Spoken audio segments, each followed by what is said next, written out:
Hello. We're going over notes um, for cell biology and life science. In a nutshell, I'm here with Ruben. Say hi. Hello. Um, so right now we were going over some extra notes at the end of the cytoskeleton section that we just finished. So we're talking a bit about how cells interact with one another. Um, Ruben's Called. gonna Oh, read this section about cell junctions. So we just learned about desmosomes, which are a way that two cells can interact and connect. And these are talking about dendrites or nervous system glial cells. Glial cells, which are cells in the nervous system. What did I say? That's a picture showing a nervous cell, and the dendrites are the extensions coming out of the central body. Okay, so more about connections between cells. Go ahead and read the cell junctions.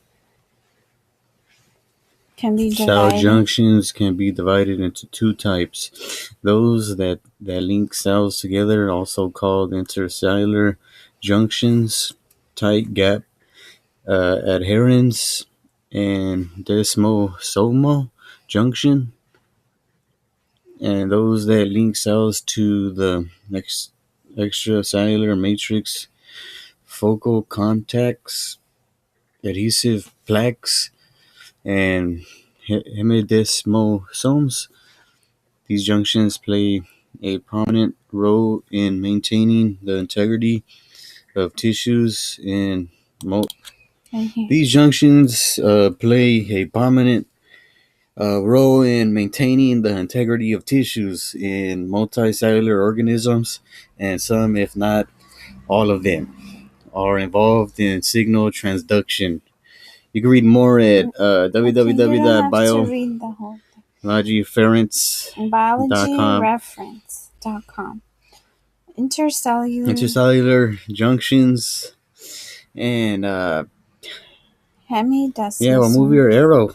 Hemidesmosomes were first identified in tissues examined by electron microscopy. In contrast,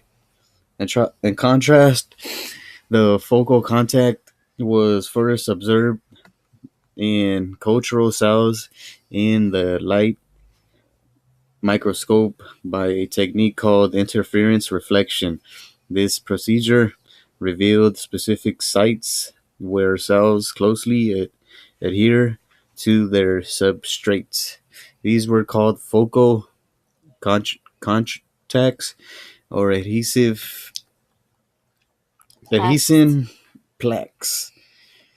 The tight junction, also referred to as a zonula occludens, is a site where the membranes of two cells come very close together. In fact, the outer leaflets of the membranes of the contacting cells appear to be fused. Tight junctions, as their name implies, act as a barrier so that materials cannot pass between two interacting cells. The protein components of the tight junction are arranged like beads on a string that span the adjacent membranes of each tight junction.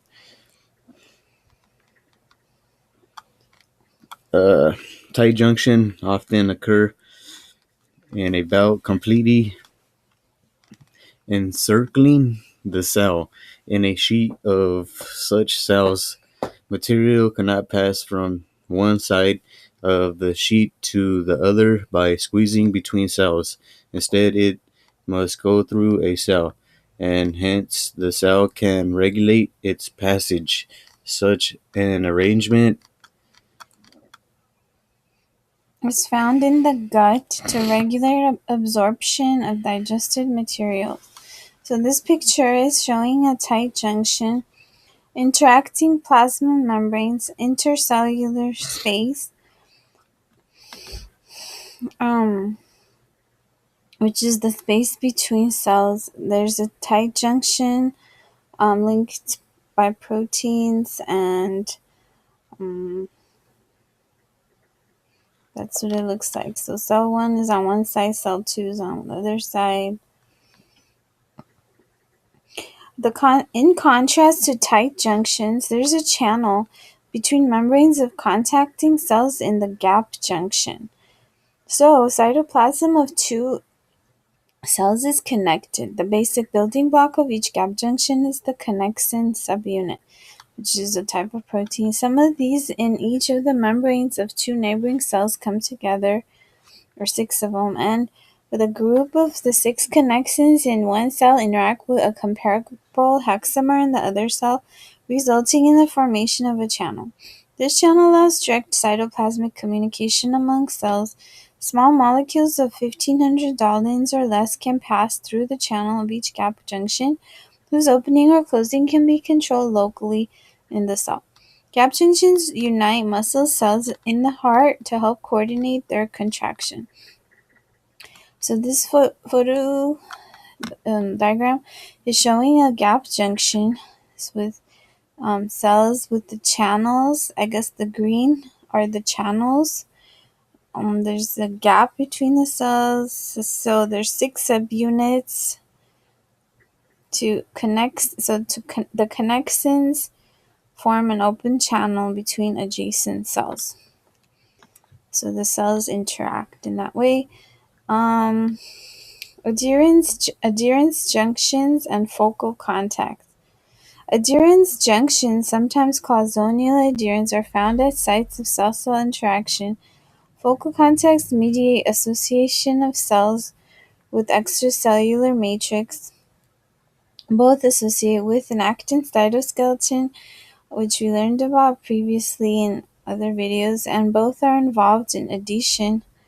So actin filaments, sticking cells together or sticking cells to surfaces. Focal contacts possess specific transmembrane receptors of the integrin family that link the cell to the extracellular matrix on the outside of the cell and the microfilament system on the inside.